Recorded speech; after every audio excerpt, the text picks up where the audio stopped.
ಪ್ರಿಯಾಂಕಾ ಖರ್ಗೆ ಅವ್ರಿಗೂ ಕೂಡ ಕರೀತೇನೆ, ಅವರ ಅಪ್ಪಗೂ ಕೂಡ ಕರೀತೇವೆ, ಎಲ್ಲರನ್ನೂ ಕೂಡ ಕರೀತೇವೆ, ಬರಲಿ ಶಾಖೆಗೆ. ಇವತ್ತಿನ ಪತ್ರಿಕಾಗೋಷ್ಠಿಗೆ ಆಗಮಿಸಿರ್ತಕ್ಕಂಥ ನಮ್ಮೆಲ್ಲ ವಿದ್ಯುನ್ಮಾನ ಮಾಧ್ಯಮದ ಮತ್ತು ಮುದ್ರಣ ಮಾಧ್ಯಮದ ಎಲ್ಲ ವರದಿಗಾರರಿಗೆ ಸ್ವಾಗತವನ್ನು ಮಾಡ್ತಾ, ನಮ್ಮ ಇವತ್ತಿನ ಪತ್ರಿಕಾಗೋಷ್ಠಿಯಲ್ಲಿ ನಮ್ಮ ಅನೇಕ ಜನ ಶಾಸಕರು ಕೂಡ ಇದ್ದಾರೆ. ನಮ್ಮ ವೇದದಾಸ್ ಕಾಮತ್ ಅವರು, ಭರತ್ ಶೆಟ್ಟಿ ಅವರು, ನಮ್ಮ ಪ್ರತಾಪ್ ಸಿಂಗ್ ನಾಯಕ್ರವರು ಶಾಸಕರು ನಮ್ಮ ಜೊತೆನಲ್ಲಿದ್ದಾರೆ. ಜಿಲ್ಲಾ ಅಧ್ಯಕ್ಷರು ಸತೀಶ್ನವರಿದ್ದಾರೆ. ನಮ್ಮ ಮಾಜಿ ಶಾಸಕರಾಗಿರುವಂಥ ಸಂಜೀವಣ್ಣ ಅವರಿದ್ದಾರೆ. ನಮ್ಮ ಜಿಲ್ಲಾ ಪ್ರಧಾನ ಕಾರ್ಯದರ್ಶಿಗಳಿದ್ದಾರೆ. ನಮ್ಮ ಪಕ್ಷದ ಪದಾಧಿಕಾರಿಗಳೆಲ್ಲರೂ ಇದ್ದಾರೆ. ಇವತ್ತಿನ ಪತ್ರಿಕಾಗೋಷ್ಠಿಯ ಮುಖ್ಯವಾಗಿರುವಂಥ ವಿಷಯ, ನಮ್ಮ ದೇಶದ ನಂಬರ್ 1 ದೇಶಭಕ್ತ ಸಂಘಟನೆ, ಪ್ರಪಂಚದ ನಂಬರ್ 1 ದೇಶಭಕ್ತ ಸಂಘಟನೆ RSS ಬಗ್ಗೆ ಅತ್ಯಂತ ಹಗುರವಾಗಿ ಹೀಯಾಡಿಸಿ ಮಾತನಾಡ್ತಾ ಇರ್ತಕ್ಕಂಥ ಸಚಿವರಾಗಿರುವಂಥ ಪ್ರಿಯಾಂಕಾ ಖರ್ಗೆ ಅವರ ಬಗ್ಗೆ ಸರ್ಕಾರ ಕೂಡಲೇ ಕ್ರಮವನ್ನು ತೆಗೆದುಕೊಳ್ಬೇಕು ಅಂತೇಳಿ ನಾನು ಈ ಸಂದರ್ಭದಲ್ಲಿ ಆಗ್ರಹಪಡಿಸ್ತೇನೆ. ಬಹುಶಃ ಇವರಿಗೆ RSSನ ಕುರಿತು ಬಹಳ ವ್ಯಾಪಕವಾಗಿರ್ತಕ್ಕಂಥ ಅಜ್ಞಾನದಿಂದ ತುಂಬಿ ತುಳುಕ್ತಾ ಇದ್ದಾರೆ, ಮೆರೀತಾ ಇದ್ದಾರೆ. RSS ಬಗ್ಗೆ ಸ್ವಲ್ಪವೂ ಗೌರವ ಇಲ್ಲದೇನೆ ಅಜ್ಞಾನದ ಅಂಧಕಾರದಿಂದ ತಮ್ಮ ಪದ ಬಳಕೆಯನ್ನ ಮಾಡ್ತಾ ಇದ್ದಾರೆ. RSS ಪ್ರತಿನಿತ್ಯ ನಮ್ಮ ದೇಶದ ಯುವಕರಲ್ಲಿ, ನಮ್ಮ ದೇಶದ ನಾಗರಿಕರಲ್ಲಿ, ನಮ್ಮ ದೇಶದ ಕುರಿತಂತೆ ಪ್ರಪಂಚದ ಬೇರೆ ಬೇರೆ ದೇಶಗಳಲ್ಲಿಯೂ ಕೂಡ ಸೇವಾ ಚಟುವಟಿಕೆಯನ್ನು ನಡೆಸ್ತಾ ಇದೆ. ದೇಶದಲ್ಲಿ ಜನ ಬದಲಾವಣೆ ಆದ್ರೆ ಮಾತ್ರ ದೇಶ ಬದಲಾವಣೆ ಆಗುತ್ತೆ.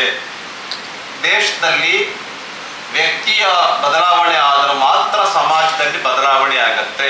ಅದು ಪರಿಸರ ಇರಬಹುದು, ಸಂಸ್ಕೃತಿ ಇರಬಹುದು,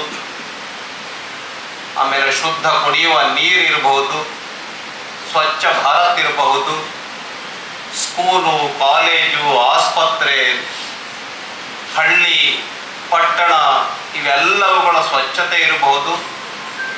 ಎಲ್ಲ RSS ಮುಟ್ಟದೇ ಇರುವಂಥ ಕ್ಷೇತ್ರ ಇಲ್ಲ. ಆ ರೀತಿ RSS ನಮ್ಮ ದೇಶದ ಉದ್ದಗಲಕ್ಕೂ ಕೂಡ ಸಾವಿರಾರು ಶಾಖೆಗಳನ್ನು ನಡೆಸ್ತಾ ಪ್ರತಿನಿತ್ಯ ಸಮಾಜದ ಸೇವೆಯಲ್ಲಿ ತೊಡಗಿಸ್ಕೊಂಡಿರ್ತಕ್ಕಂಥ ಸಂಘಟನೆ RSS. ಆಗಾಗ ನಮ್ಮ ದೇಶದಲ್ಲಿ ದುರ್ಘಟನೆಗಳು ಸಂಭವಿಸಿದಾಗ, ಉದಾಹರಣೆಗೆ ಭೂಕಂಪ ಆದಾಗ, ರೈಲ್ವೆ ಆಕ್ಸಿಡೆಂಟ್ ಆದಾಗ, ಬಸ್ ಆಕ್ಸಿಡೆಂಟ್ ಆದಾಗ, ಪ್ರವಾಹಗಳು ಸಂಭವಿಸಿದಾಗ, ಆಮೇಲೆ ಬೆಂಕಿಯ ಅವಘಡಗಳು ಆದಾಗ, ಎಲ್ಲ ಸಂದರ್ಭಗಳಲ್ಲೂ ಕೂಡ, ಬರಗಾಲ ಬಂದಾಗ, ಕೋವಿಡ್ ಸಂಭವಿಸಿದಾಗ RSS ಲಕ್ಷಾಂತರ ಜನ ತಮ್ಮ ಸ್ವಾರ್ಥತೆಯನ್ನ ಬದಿಗಿಟ್ಟು ನಿಸ್ವಾರ್ಥ ಮನೋಭಾವನೆಯಿಂದ ಜನರ ಸೇವೆಯಲ್ಲಿ ತೊಡಗಿರ್ತಕ್ಕಂಥ ಸಂಘಟನೆ RSS. ಇದರ ಬಗ್ಗೆ ಲವಲೇಶವೂ ಕೂಡ ಗೌರವ ಇಲ್ಲದಂತೆ ಪುಂಖಾನುಪುಂಖವಾಗಿ ಆಗಿಂದಾಗ್ಗೆ ಮಾತನಾಡ್ತಾ ಇರ್ತಕ್ಕಂಥ ಅಜ್ಞಾನಿ, ಅಹಂಕಾರಿ ಪ್ರಿಯಾಂಕಾ ಖರ್ಗೆ ಬಗ್ಗೆ ಸರ್ಕಾರ ಕೂಡಲೇ ಕ್ರಮ ತೆಗೆದುಕೊಳ್ಬೇಕು ಅಂತೇಳಿ ನಾನು ಈ ಸಂದರ್ಭದಲ್ಲಿ ಆಗ್ರಹ ಪಡಿಸ್ತೇನೆ. RSS ಅಂತಕ್ಕಂಥದ್ದು ಸಾಮಾನ್ಯ ಸಂಘಟನೆ ಅಲ್ಲ. ನಮ್ಮ ದೇಶಕ್ಕೆ 2 ಶ್ರೇಷ್ಠ ಪ್ರಧಾನಮಂತ್ರಿಗಳನ್ನ ಕೊಟ್ಟಿರ್ತಕ್ಕಂಥ ಸಂಘಟನೆ RSS. ನಮ್ಮ ದೇಶದ ಹೆಮ್ಮೆಯ ಪ್ರಧಾನಮಂತ್ರಿ ನರೇಂದ್ರ ಮೋದಿಜಿಯವರ ಬಗ್ಗೆ ಇರಬಹುದು, ಈ ಹಿಂದೆ ಪ್ರಧಾನಮಂತ್ರಿಯಾಗಿ ಸೇವೆ ಸಲ್ಲಿಸಿ ಈವನ್ ಕಾಂಗ್ರೆಸ್ಸು ಕೂಡ ಅಟಲ್ ಬಿಹಾರಿ ವಾಜಪೇಯಿ ವಿದೇಶಾಂಗ ಸಚಿವರಾಗಿದ್ದಂಥ ಸಂದರ್ಭದಲ್ಲಿ ಕಾಂಗ್ರೆಸ್ಸೇ ಅಟಲ್ ಬಿಹಾರಿ ವಾಜಪೇಯಿ ಅವರ ಜೊತೆಯಲ್ಲಿ ಒಂದು ನಿಯೋಗವನ್ನು ರಚನೆ ಮಾಡಿ ವಿದೇಶಕ್ಕೆ ಕಳಿಸಿದಾಗ ವಾಜಪೇಯಿ ಅವರ ಬಗ್ಗೆ ಕಾಂಗ್ರೆಸ್ ಯಾವ ರೀತಿ ಹೊಗಳಿಕೆಯ ಮಾತನ್ನ ಆಡಿದೆ ಅನ್ನುವಂಥದ್ದನ್ನ ಸ್ವಲ್ಪ ಪ್ರಿಯಾಂಕಾ ಖರ್ಗೆ ಅವರು ಅವರ ಅಪ್ಪನ ಮೂಲಕ ತಿಳ್ಕೊಳ್ಬೇಕು ಅಂತ ನಾನು ಹೇಳೋದಕ್ಕೆ ಬಯಸ್ತೇನೆ. ಮಲ್ಲಿಕಾರ್ಜುನ್ ಖರ್ಗೆ ಅವರ ಮೂಲಕ ತಿಳ್ಕೊಳ್ಳಿ. ನಿಮಗೆ ಅಜ್ಞಾನದ ಅಂಧಕಾರ ತುಂಬಿ ತುಳುಕ್ತಾ ಇದೆ. ಈ ಅಧಿಕಾರದ ಅಹಂಕಾರ ನೆತ್ತಿಗೇರಿದೆ, ಪಿತ್ತ. ಆ ಅಧಿಕಾರದ ಅಮಲು ಏನಿದೆ ಪ್ರಿಯಾಂಕಾ ಖರ್ಗೆ ಅವರಿಗೆ ನೆತ್ತಿಗೇರಿದೆ. ಹಾಗಾಗಿ ಅಹಂಕಾರದಿಂದ ಸೊಕ್ಕಿನಿಂದ ಮಾತನಾಡ್ತಾ ಇದ್ದಾರೆ. ಆದ್ರಿಂದ ಕೂಡಲೇ ಕ್ರಮ ತೆಗೆದುಕೊಳ್ಬೇಕು ಅಂತ ಹೇಳಿ ನಾನು ಈ ಸಂದರ್ಭದಲ್ಲಿ ಆಗ್ರಹ ಪಡಿಸ್ತೇನೆ. SDPI ಬಗ್ಗೆ ಕ್ರಮ ತೆಗೆದುಕೊಳ್ಳಿ, ಧೈರ್ಯ ಇದ್ರೆ ಈ ಸರ್ಕಾರಕ್ಕೆ. PFI ಬಗ್ಗೆ ಬ್ಯಾನ್ ಮಾಡಲಿ, ಈ ಸರ್ಕಾರಕ್ಕೆ ಧೈರ್ಯ ಇದೆಯಾ? ಕುಕ್ಕರ್ ಬಾಂಬ್ ಬ್ಲಾಸ್ಟ್ ಮಾಡಿರ್ತಕ್ಕಂಥವ್ರು ನಮ್ಮ ಮೈ ಬ್ರದರ್ಸ್ ಅಂತ ಹೇಳ್ತಾ ಇರ್ತಕ್ಕಂಥ ಈ ಕಾಂಗ್ರೆಸ್ ಸರ್ಕಾರದ ಪಾಲಿಸಿ ಏನಿದೆ, ಉದಾಹರಣೆಗೆ ಬೆಂಗಳೂರಿನ ಎಂಥದ್ದು ಹಳ್ಳಿ DJ ಹಳ್ಳಿ KJ ಹಳ್ಳಿ ಅಖಂಡ ಶ್ರೀನಿವಾಸ್ ಅವ್ರ ಮನೆ, ಕಾಂಗ್ರೆಸ್ನ ಶಾಸಕರಾಗಿರುವಂತ ಅಖಂಡ ಶ್ರೀನಿವಾಸ್ ಮನೆಗೆ ಬೆಂಕಿ ಇಟ್ಟಂತವ್ರು ಯಾರು? ಅವ್ರ ಮನೆಗೆ ಬೆಂಕಿ ಇಟ್ಟಂತ ಕಾಂಗ್ರೆಸ್ನ ಕಾರ್ಯಕರ್ತರ ಮೇಲೆ ಆ ರೀತಿ ಭಯೋತ್ಪಾದಕ ಅಂತ ವರ್ತಿಸಿದಂತವ್ರ ಮೇಲೆ ಇದ್ದಂತ ಕೇಸುಗಳನ್ನ ತೆಗೆದುಹಾಕಿದವ್ರು ಯಾರು? ಅದರ ಬಗ್ಗೆ ಕ್ರಮ ತೆಗೆದುಕೊಂಡಿದ್ಯಾ ಸರ್ಕಾರ? ಅದೇ ತರ ಶಿವಮೊಗ್ಗ ಇರಬಹುದು, ಮಂಗಳೂರು ಇರಬಹುದು, ಅದೇ ತರ ಕೋಲಾರ ಇರಬಹುದು, ಗುಲ್ಬರ್ಗ ಇರಬಹುದು, ತೀರ್ಥಹಳ್ಳಿ ಇರಬಹುದು, ಬೇರೆ ಬೇರೆ ಕಡೆಗಳಲ್ಲಿ. ಆಮೇಲೆ ಟಿಪ್ಪು ಸುಲ್ತಾನ್ ಜಯಂತಿಯನ್ನ ಮಾಡಿ ಕತ್ತಿಯ ಮೆರವಣಿಗೆಯನ್ನ ಮಾಡಿರ್ತಕ್ಕಂಥ, ಕತ್ತಿಯನ್ನು ಹಿಡ್ಕೊಂಡವ್ರ ಬಗ್ಗೆ ಓಡಾಡ್ತಾ ಇರುವಾಗ ಅವ್ರನ್ನ ಕಂಡ್ರೆ ಏನು ಭಯ ಆಗೋದಿಲ್ವಾ? RSS ನ ಯುವಕರು ತಮ್ಮ ಸ್ವರಕ್ಷಣೆಗೋಸ್ಕರ ದಂಡವನ್ನ ಇಟ್ಕೊಂಡು ಪ್ರದರ್ಶನವನ್ನ ಮಾಡಿದ್ರೆ, ದಂಡವನ್ನ ಇಟ್ಕೊಂಡು ಪಥಸಂಚಲನ ಮಾಡಿದ್ರೆ ಸಮಾಜದಲ್ಲಿ ಭಯ ನಿರ್ಮಾಣ ಆಗುತ್ತಾ? ಏನು ಸಮಾಜಕ್ಕೆ ಒಂದು ಆತ್ಮವಿಶ್ವಾಸ ಬರುತ್ತಾ? ಸಮಾಜಕ್ಕೆ RSS ಕಲಿಸ್ಕೊಡ್ತಾ ಇರ್ತಕ್ಕಂಥದ್ದು ನಮ್ಮ ಸಮಾಜವನ್ನ ನಾವೇ ರಕ್ಷಣೆ ಮಾಡ್ಕೊಳ್ಬೇಕು, ನಮ್ಮ ರಕ್ಷಣೆಯನ್ನ ನಾವೇ ಮಾಡ್ಕೊಳ್ಬೇಕು. ಆ ರೀತಿಯ ದೇಶಭಕ್ತಿಯ ಪಾಠವನ್ನ ಕಲಿಸ್ಕೊಡ್ತಾ ಇರ್ತಕ್ಕಂಥದ್ದು RSS. ಸಮಾಜದಲ್ಲೇ ಭಯೋತ್ಪಾದನೆಯನ್ನ ಬಿತ್ತತಕ್ಕಂಥ ಸಂಘಟನೆ ಅಲ್ಲ RSS. ನೂರಾರು ಭಯೋತ್ಪಾದಕ ಸಂಘಟನೆಗಳ ಬಗ್ಗೆ ಕಾಂಗ್ರೆಸ್ ಸರ್ಕಾರ ಏನ್ ಕ್ರಮ ತೆಗೆದುಕೊಂಡಿದೆ? ನಿಮ್ಮ ಗೂಢಚಾರಿ ಇಲಾಖೆಗಳ ರಿಪೋರ್ಟ್ ಅನ್ನ ನೋಡಿ, ಅವರೆಲ್ಲ ಕೊಟ್ಟಿರ್ತಕ್ಕಂಥ ರಿಪೋರ್ಟ್ ನನ್ನ ಆಧರಿಸಿ ಜೈಲಿನಲ್ಲಿರ್ತಕ್ಕಂಥ ಭಯೋತ್ಪಾದಕರಿಗೆ ಬಿರಿಯಾನಿ ಹಂಚೋದಕ್ಕೆ ಅವಕಾಶ ಮಾಡಿಕೊಟ್ಟಿರ್ತಕ್ಕಂಥ ಸರ್ಕಾರ ಯಾವುದು? ಕಾಂಗ್ರೆಸ್ ಸರ್ಕಾರ. ಅವ್ರ ಬಗ್ಗೆ ಕ್ರಮ ತೆಗೆದುಕೊಳ್ಳಿ, RSS ಬಗ್ಗೆ ಅಲ್ಲ. ಬ್ಯಾನ್ ಮಾಡಬೇಕಾಗಿರ್ತಕ್ಕಂಥದ್ದು ಆ ರೀತಿ ಸಂಘಟನೆಗಳನ್ನ, RSS ನಂತಹ ಸಂಘಟನೆಗಳನ್ನಲ್ಲ. ಮತ್ತು ಕೇಸ್ಗಳನ್ನ ತೆಗೆದಾಕ್ಬೇಕಾಗಿರ್ತಕ್ಕಂಥದ್ದು ರೈತರ ಹೋರಾಟಗಳ ಬಗ್ಗೆ ಕೇಸ್ಗಳು ತೆಗೆದಾಕ್ರಿ, ವಿದ್ಯಾರ್ಥಿಗಳ ಹೋರಾಟಗಳ ಬಗ್ಗೆ ಕೇಸ್ಗಳನ್ನ ತೆಗೆದಾಕ್ರಿ. ಕುಕ್ಕರ್ ಬಾಂಬ್ ಬ್ಲಾಸ್ಟ್ ಮಾಡಿದಾರಲ್ಲ ಅವ್ರ ಮೇಲಿನ ಕೇಸ್ ಅಲ್ಲ ತೆಗೆದಾಕೋದು. ಕತ್ತಿ ಹಿಡ್ಕೊಂಡು ಮೆರವಣಿಗೆ ಮಾಡಿದ್ರಲ್ಲ ಅವ್ರ ಮೇಲಿನ ಕೇಸ್ಗಳೆಲ್ಲ ತೆಗೆದುಹಾಕೋದು.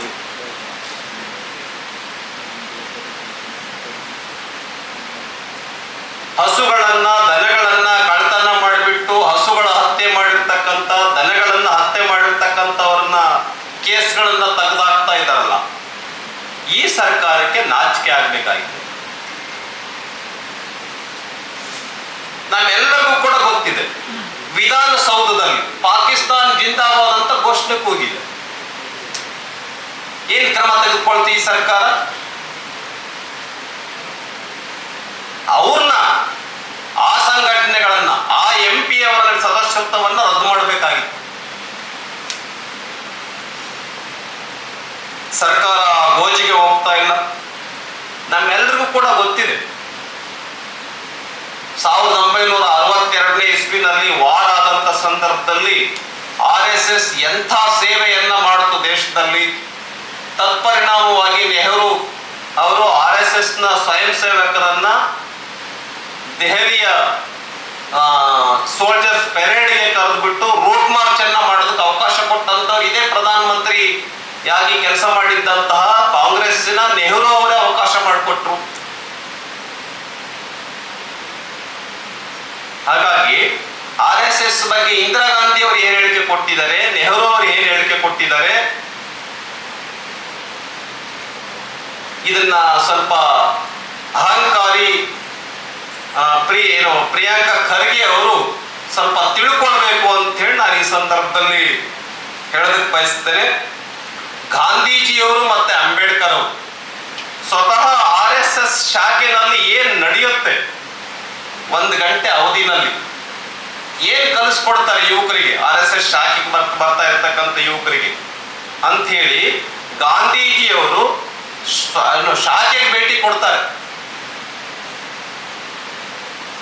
ಅಂಬೇಡ್ಕರ್ ಅವರು ಶಾಖೆಗೆ ಭೇಟಿ ಕೊಡ್ತಾರೆ. ಅಂಬೇಡ್ಕರ್ ಅವರು ಗಾಂಧೀಜಿಯವರು RSS ಬಗ್ಗೆ ಅಧ್ಯಯನ ಮಾಡ್ತಾರೆ.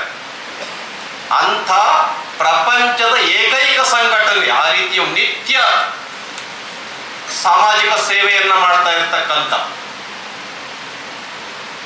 ಏನು ಯುವಕರ ಚಾರಿತ್ರ್ಯವನ್ನ ನಿರ್ಮಾಣ ಮಾಡತಕ್ಕಂಥ ಒಂದು ದೇಶಭಕ್ತ ಸಂಘಟನೆ RSS ಬಗ್ಗೆ ಹಗುರವಾಗಿ ಮಾತನಾಡ್ತಕ್ಕಂಥದ್ದು ಸರಿಯಲ್ಲ. ಇವತ್ತು RSSಗೆ ಒಂದು 100 ವರ್ಷ ಆಗಿದೆ. 100 ವರ್ಷ ಆಗಿದೆ. ಇನ್ನೂ ಸಂಘಟನೆಯನ್ನ ಹೆಚ್ಚು ಮಾಡಬೇಕು, ದೇಶದಲ್ಲಿ ಒಂದು ಒಳ್ಳೆ ಬದಲಾವಣೆಯನ್ನ ತರಬೇಕು, ಪ್ರಪಂಚದಲ್ಲಿ RSS ಏನು ಅಂತಕ್ಕಂಥದ್ದನ್ನ ಜನ ತಿಳ್ಕೊಳ್ಬೇಕು ಅನ್ನುವ ಹಿನ್ನೆಲೆಯಲ್ಲಿ ಇವತ್ತು ದೇಶದಾದ್ಯಂತ RSS ಒಂದು 100 ವರ್ಷ ತುಂಬಿರ್ತಕ್ಕಂಥ ಸಂದರ್ಭದಲ್ಲಿ ಎಲ್ಲ ಕಡೆಗಳಲ್ಲಿ ರೂಟ್ ಮಾರ್ಚ್ ನಡೀತಾ ಇದೆ. ಹಾಗಾಗಿ ಇವರು ಪರ್ಮಿಷನ್ ತೆಗೆದುಕೊಳ್ದೇನೆ ಶಾಖೆಯನ್ನ ನಡೆಸ್ತಾ ಇದ್ದಾರೆ, ಪರ್ಮಿಷನ್ ತೆಗೆದುಕೊಳ್ದೇನೆ ಪಥಸಂಚಲನವನ್ನ ನಡೆಸ್ತಾ ಇದ್ದಾರೆ ಅಂತ ವಾಚಾಮಗೋಚರವಾಗಿ ಮಾತಾಡ್ತಾ ಇದ್ದಾರೆ. RSS ವಿದ್ಯಾರ್ಥಿಗಳಲ್ಲಿ, ಯುವಕರಲ್ಲಿ ದೇಶಭಕ್ತಿಯನ್ನ ಬಿತ್ತೋದಕ್ಕೆ ಪ್ರತಿನಿತ್ಯ ಚಟುವಟಿಕೆಯನ್ನು ನಡೆಸುತ್ತೆ, ಸಾಮಾಜಿಕ ಸೇವೆಯನ್ನ ಪ್ರತಿನಿತ್ಯ ನಡೆಸುತ್ತೆ. ದೇಶ ಸೇವೆಯನ್ನ ಮಾಡೋದಕ್ಕೆ ಪರ್ಮಿಷನ್ ತೆಗೆದುಕೊಂಡು ಕೆಲಸ ಮಾಡಬೇಕಾ? ಯುವಕರಲ್ಲಿ ಒಳ್ಳೆ ಭಾವನೆಗಳನ್ನ ಬೆಳೆಸೋದಕ್ಕೆ ಇವರು ಪರ್ಮಿಷನ್ ತೆಗೆದುಕೊಂಡು ಚಟುವಟಿಕೆಯನ್ನು ನಡೆಸಬೇಕಾ?